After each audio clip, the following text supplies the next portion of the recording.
এক লোক হসপিটালের বিছানায় শুয়ে তার জীবনের শেষ প্রহর গুনছে।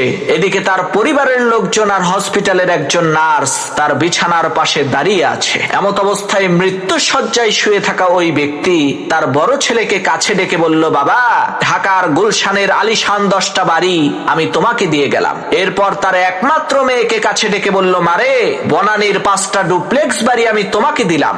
এরপর ছোট ছেলেকে বলল, বাবা, তুমি সবার চাইতে ছোট আর সবার চাইতে আমি তোমাকে বেশি ভালোবাসি, এজন্য বসুন্ধরা সিটি কমপ্লেক্সের ওই 15টা দোকান আমি তোমার নামে করে দিলাম। অবশেষে তার স্ত্রীকে বললেন, আমি দুনিয়া থেকে চলে যাওয়ার পর টাকা পয়সার জন্য যাতে কারো কালো মুখ দেখতে না হয়, এজন্য এলিফ্যান্ট রোডের 12টা ফ্ল্যাট আমি তোমাকে দিয়ে গেলাম। পাশে দাঁড়িয়ে থাকা নার্স লোকটার স্ত্রীকে বলল, আহারে, আপনি কতই না ভাগ্যবতী মহিলা, এত ধনী একজন স্বামী পেয়েছেন।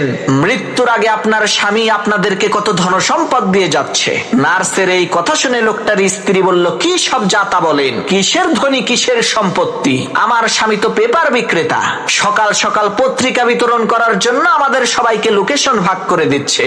লোকটার স্ত্রীর এই কথা শুনে ওই নার্স আজও পর্যন্ত কোমায় আছে।